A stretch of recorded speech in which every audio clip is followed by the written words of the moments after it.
Today, we're going to talk about what we learned from throwing the Growth Accelerator Mastermind. That's the group that I do with Neil, Patel.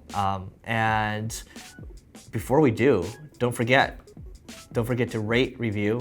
No, that's wrong. See, allergies. Allergies kind of screws you up. Don't forget to subscribe and hit the bell button, whatever channel you're coming from. Bell button's more for the YouTube channel if you want to grow faster, both personally and professionally. The Growth Accelerator Mastermind, I hate using the word mastermind because it's kind of like, there's like masterminds where it's like they're all about making money.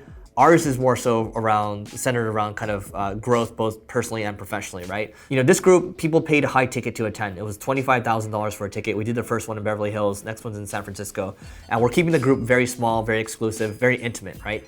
You can learn more, by the way, if you go to marketingschool.io/live, that's LIVE, to check it out. There's an application there, no fee to fill it out. I wanted to talk about a couple of things that we learned from it. We had really good speakers. So we had Sam Ovens, who took his business consulting.com from $0 to $36 million. And think about it, it's an online education business, took from $0 to $36 million. So he does better than all the internet marketers out there that do courses. Like he is actually he's a very deep thinker, and the way he does it, like he thinks about taking elements from digital marketing itself, and also taking elements from top startups around the world. We also had the co-founder of Activision Blizzard. His name's Howard Marks. He spoke. And we had Drew Sanoki, who actually helped save a company called Karmaloop. He actually runs a company called Auto Anything now. And also the people were amazing too. So I'll talk about some of the elements I learned from the speakers and also from the group too. The first thing is Sam Ovens. What I really like is that he's classified. He has this Excel sheet where you have different columns. So imagine one column says negative $100. And then you could go all the way down the column to $0, and then $100,000, and these are all per hour. So negative $100 an hour, $0 per hour, $100,000 per hour. So this is the amount of money you can make per hour, right? He basically broke it down and said, look, if you are drinking alcohol, if you are eating unhealthy food, or doing stupid things, you're probably making negative $100 an hour, right? And some people are definitely going to challenge that, be like, no, I love drinking alcohol, I love doing this stuff, right? Totally fine, like that's your life. But at least in his sheet, that was negative $100 an hour. $0 an hour might be like watching Netflix or something. And then $100,000 an hour might be negotiating a potential acquisition deal. He really compartmentalizes his life. And what I really like too is that he talked about the concept of, just making your life easier when it comes to making decisions around food. Just making sure, look, you know what? He orders from a company called Thistle.co, and I think they're in the Los Angeles area, maybe some other spots too, but they just deliver food to him every day. And it's so good that he delivers food to his entire office. Makes his entire company more productive, they make less decisions on that. And honestly, if you get food in the office, you're probably gonna eat really fast, and you're probably just gonna go back to work a lot faster. That's kind of the secret that a lot of people don't really talk about when they're running companies. Why does Google offer food, right? For dinner and for lunch. Think about it, like if you eat in like 5-10 minutes, you go straight back to work, you probably gain that 50 minutes back, right? So you get really good food there. That's another element, not having to make decisions. He doesn't spend a lot of time on networking. In fact, like that was the only conference he came to in the last 12 months or so. And Neil and I are very grateful that he did that for us. And so, the other thing he said, which Neil and I kind of laughed about, was the thing that really took him from $1 million a year to $18 million a year was stopping alcohol. We think it was more than that. He's a very methodical person. So, he honestly said alcohol really screwed him over, but now he feels a lot better, and he looks a lot thinner now. He looks he looks a lot healthier and happier. So I'll put it that way. So Sam Ovens took consulting.com from $0 to $36 million a year. Now Howard Marks he runs a company called Start Engine now. His whole goal is to democratize capital, and what I learned from him is that you can crowdfund your business like a Kickstarter thing, and you can raise up to $1 million a year using Regulation CF, which is where you can have anybody, you can have your mom, put in a credit card transaction for $50, and you can get thousands of investors, right? And you can kind of use these investors to be kind of your martyrs. They can kind of be there to support you.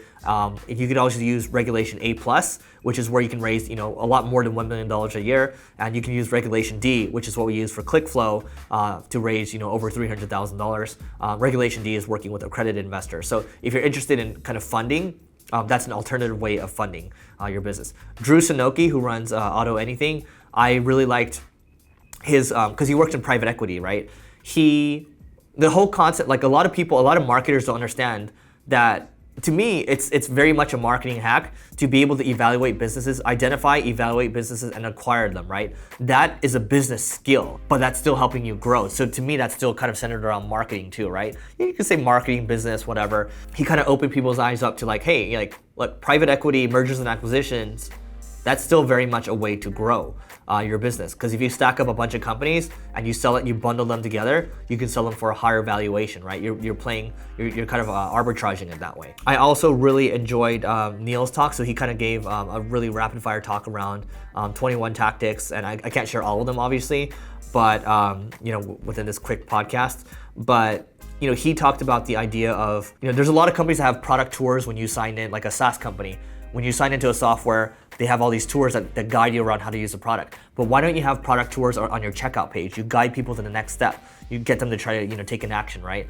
That's helped lift conversion rates by about 13% or so. What we discovered too, putting this group together, was that we didn't want to make it a glorified conference. So we had the people in the group, like we went out and we did activities, right? We went out and we bonded and we did activities where we paired up as teams, and that was just really fun. It was a nice change up from just sitting in a room all day, right? Because again, like, you don't pay all that money to go to a glorified conference. You go to build that community, and that's what you really come back to time and time again. That part's powerful as well.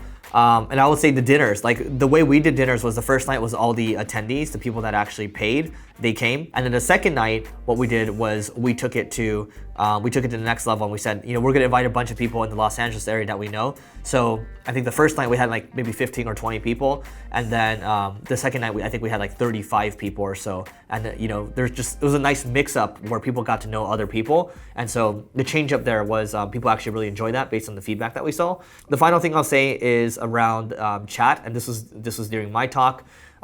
Chat is just getting bigger and bigger. We think about in texting, chat and texting, ManyChat, Intercom, all these companies, their valuations are getting bigger and bigger.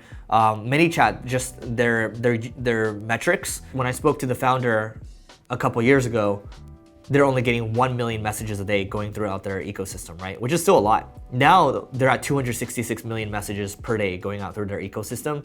So you can see the transitions, like, that is really fast growth just in a couple years.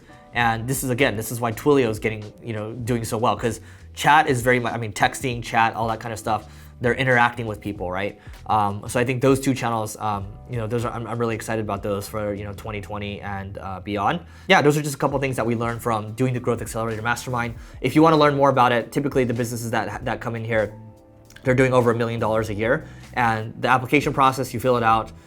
Neil or myself will call you, and then we want to make sure you're a good fit. If you're a good fit for it, you have a solid business, you're a good person, you want to grow, you're not just there to make money, you're not a douchebag, then that's grounds for joining the Growth Accelerator Mastermind. But we try to keep the group small and very intimate. We don't want it to be hundreds of people. So go to marketingschool.io/live, that's LIVE. You can go there to fill out an application. And yeah, don't forget, by the way, leave a comment. Let me know what you think about the Growth Accelerator Mastermind, what you like to see, which speakers you like to see us have in the future. And maybe I can talk about this in another review in the future. And if you're coming from YouTube, don't forget to check out the next video over there. And don't forget to rate, review, and subscribe. Helps us grow, and we'll see you tomorrow.